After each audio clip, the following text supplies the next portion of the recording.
여러분 오늘 또 평안하셨습니까? 2023년 9월 20일 아침 저녁으로 날씨가 많이 내려가 있습니다. 그렇지만 여러 가지 기온 상승이 길어지는 관계로 요즘에도 한낮에는 30도를 오르내리는 이런 더위 속에서 한국자생출란이 재배장에서 에란인들의 손길에 의해서 관리되고 재배되고 있는데요. 이제 여름이 혹서기를 지나서 가을을 맞이하는 시점에서 여러분들의 그 손길이 분주하시리라고 봅니다. 분갈이도 하셔야 되고 전시회도 준비하셔야 되고 또 포기 나누기도 하셔야 되고 꽃 관리도 하셔야 되는 여러 가지 이제 관리가 필요하신 시점이 되었습니다. 그래서 저도 이번에 뭐 아직 분갈이 전이지만은 사계절 출란의 소독에 있어서 살충에 관련된 말씀을 조금 드리고 난개에 있어서 한국 자생출란의 역사 그리고 출란의 역사에 대해서 그 명칭이라든지 또는 이제 분포하는 지역이라든지 또 계절에 관련된 재배에 대한 그 어떤 기술 노하우에 대해서 잠깐 말씀을 드립니다. 한국 자생출란이 이제 사계절 내내 그 처리 과정 속에서 특별히 살충에 관련해서는 봄, 여름, 가을, 겨울 이렇게 사계절 동안에 특히 봄, 여름, 가을은 살충을 2회 정도 실시 살포합니다. 그리고 봄, 여름에는 충들이 활성도가 높은 시기가 되기 때문에 약간 도수를 높여서 1000대 1로 이렇게 봄, 여름에는 희석하여 관수하고요. 가을에는 이제 그 혹서기가 지나면서 조속으로 선선해지기 시작하기 때문에 가을로 접어드는 9월이 되면서부터 또 이제 8월에 신화와 꽃눈이 달리면서 분화의 그 시기가 돼서 특별히 이제 꽃눈을 달고 꽃대를 올리는 시기가 되기 때문에 약간 연하게 해서 2000대 1로 가을 관수를 하게 됩니다. 살충입니다. 여러 가지 균들이 난초에 치명적인 결과를 가져오는데 특별히 그 푸사리움균에 관련해서 이게 이제 구경썩은병으로 해서 무름병으로 발전해서 신화가 물러지면서 모든 모초까지 고사되는 상황이 되는 아주 치명적인 균이 바로 푸사리움균입니다.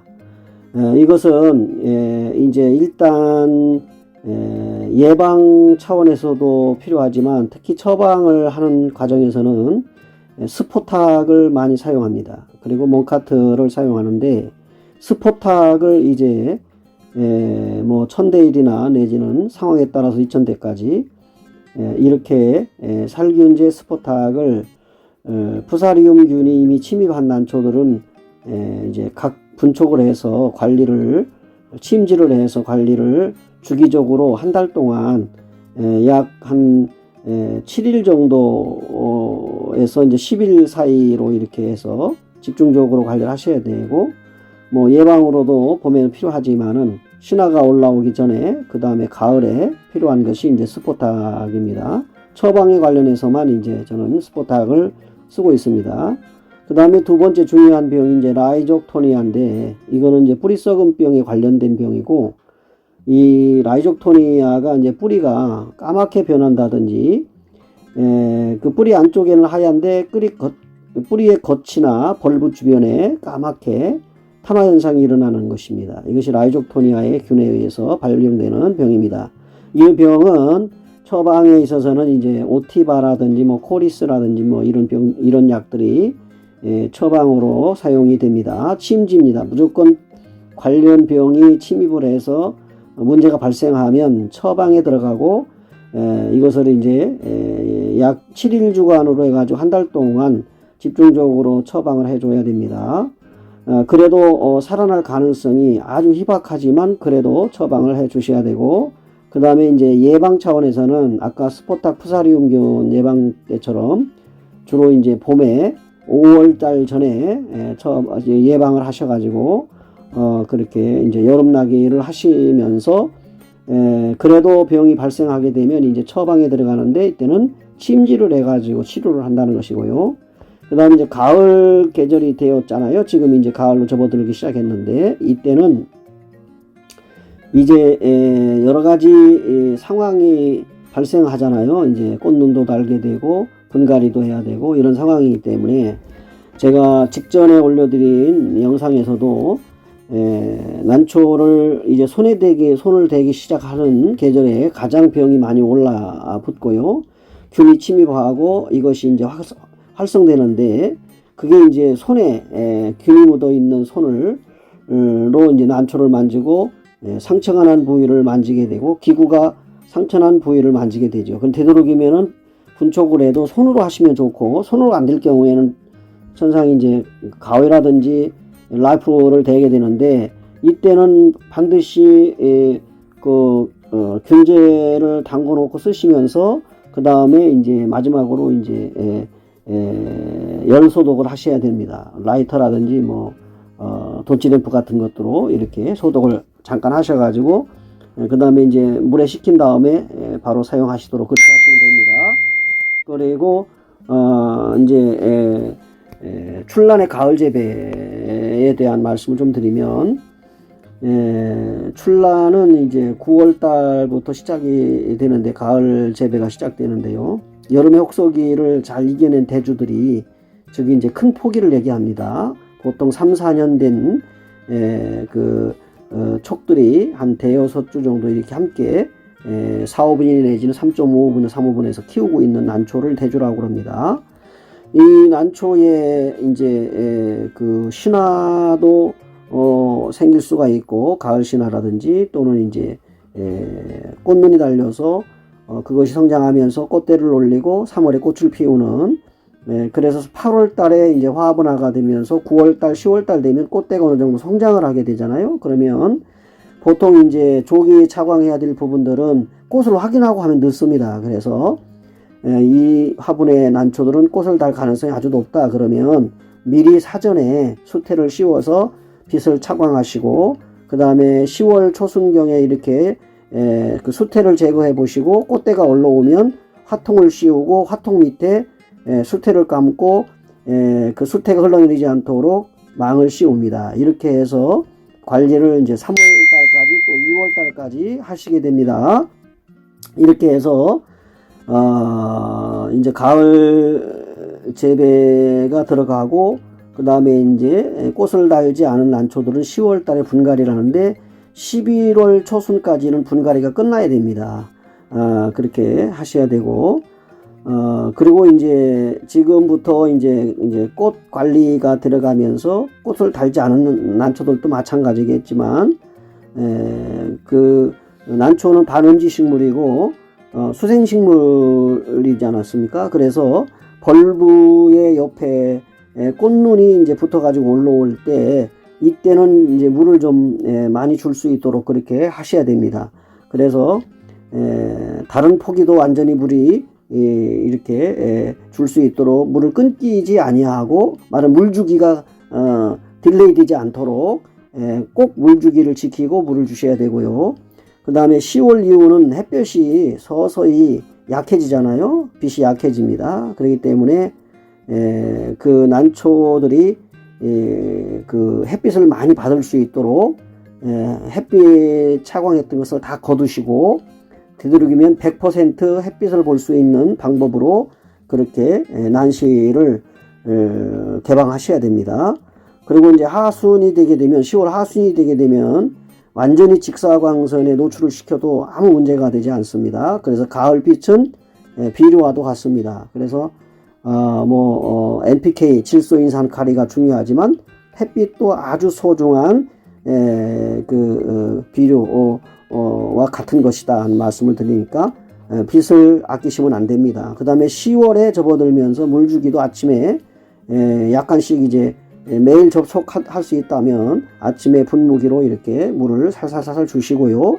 그 다음에 이제 물 주기가 되면 뭐 4일이든 5일이든 자꾸만 이제 겨울로 들어서면서 가을로 이제 늦가을로 접어들면서 물 주기가 텀이 길어지잖아요. 그러면은 그때 이제 물을 완전히 배수되도록 충분하게 물을 주시고, 화장토가 이렇게 말라간다 싶을 때 어느 정도 말랐다 싶을 때도 속에는 습도가 있기 때문에 뭐 완전히 마른 상태는 아니라도 그래도 화장토가 말랐다 싶을 때는 물을 주신다 이렇게 생각하시면 되고, 그 다음에 이제 11월로 들어서게 되면은 겨울전이기 때문에 북풍의 그 차가운 냉기를 맞지 않도록 하시고 통풍이 잘 되도록 원활하게 되도록 그렇게 하시되, 되도록이면은 늦가을이나 겨울에도 낮에 온도가 5도 이상 10도 이상 올라갈 때는 개폐를 해 주시면 좋아요. 왜냐하면 뭐 곰팡이라든지 통풍이 원활하게 잘 유지되면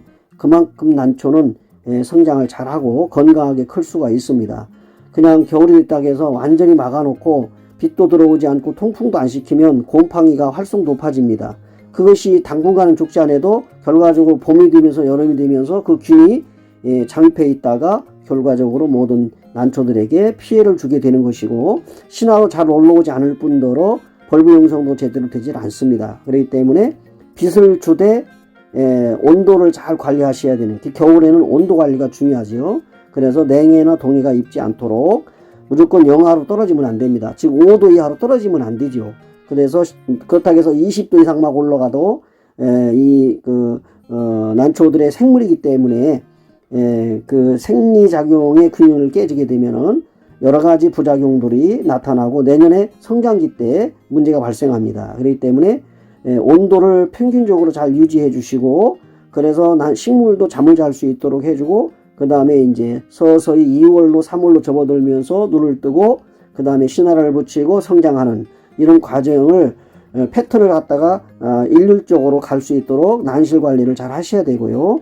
그 다음에 이제 비료 관련은 11월 말 이후에는 주지 않습니다. 비료는 겨울엔 주지 않아요. 그리고 옮겨 심거나 포기 나누기는 10월 중반에서 11월 중반까지 끝내셔야 됩니다. 다시 말하면 분갈이, 화장토 가리는 11월 중순 안에 다 끝내셔야 되고, 그 다음에 이제 안정기에 들어가고 잠을 잘 수 있도록 해서 이 식물들이 이제 정상적으로 생장 발육에 지장이 없도록 내년을 대비해서 봄 재배, 봄 가을 봄 재배의 꽃을 관리하는 거 중요하듯이 가을에는 이제 신화 관리 내지는 이제 꽃 관리를 잘 하셔야 된다는 것입니다. 성공 재배에 대해서 대가가 없지만은 그래도 평균적으로 생각해 보면 재배를 경험하고 임상했던 여러 가지의 일들이 있었기 때문에 그런 것들을 조금씩 보완해 가면서 자기 환경에 맞게, 난실 환경에 맞게 이렇게 관리하셔야 됩니다. 빛도 약하면 더 줘야 되고, 통풍이 안 되면 통풍도 하셔야 되고, 한겨울이 돼도 10도 이상으로 올라갈 때는 문을 개폐를 해서 바람이 유통되도록 하셔야 되는 겁니다. 그리고 이제 뭐 난초에 따라서 여배도 있고 그 다음에 화해도 있지만, 녹이 많거나 적거나 중간 정도 있는 난초들은 주로 이제 발색에 관련해서도 햇빛의 위치를 정해주고 옮겨주는 것도 대단히 중요하다 이런 말씀을 드립니다. 그리고 이제 제가 말씀드린 한국 출란의 역사 내지는 이제 자생지 분포에 관련해서 몇 가지 말씀을 드리려고 합니다. 우리나라가 에란인들의 입장에서 볼 때는 종주국 같지만 사실은 우리나라는 난해 종주국이 아닙니다. 왜냐하면은 환경상으로 보거나 기후상으로 봤을 때 생리에 적합한 곳에서 난초들은 자생을 하고 그 다음에 번식을 하고 꽃을 피우잖아요. 이런 것을 대충 우리가 생각해 볼 때는 주로 이제 난들이 많이 자생하는 지역은 온대지방, 우리나라도 이제 온대 열대지방은 올라오지만 실질적으로는 열대지방인 아프리카나 중남미나 또는 이제 동남아시아 이런 도서지방에서 이런 난초에 관련된 그 난들이 잘 자생을 하고 번식을 잘 한다는 것입니다. 그렇기 때문에 우리나라가 종주국이다 이렇게 말씀을 하는 것은 옳지 않다는 얘기고요.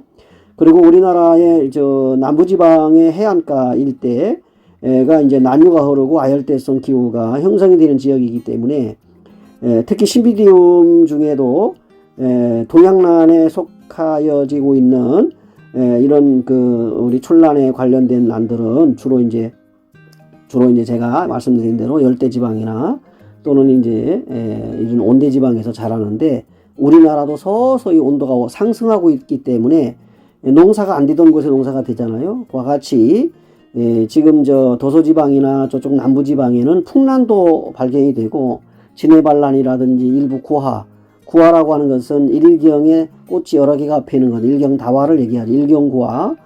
이런 난들이 뭐 중국에서 일본에서 발견되는 이런 난들이 한국에서도 남해 지방이나 이제 도서지방 발견되고 있다는 것이고요. 그래서 자생란의 대표라고 할 수 있는 그 중에 우리 한국 자생출란, 출란의 보추나인 출란은 주로 어디에서 분포를 많이 하느냐 하는 것이요.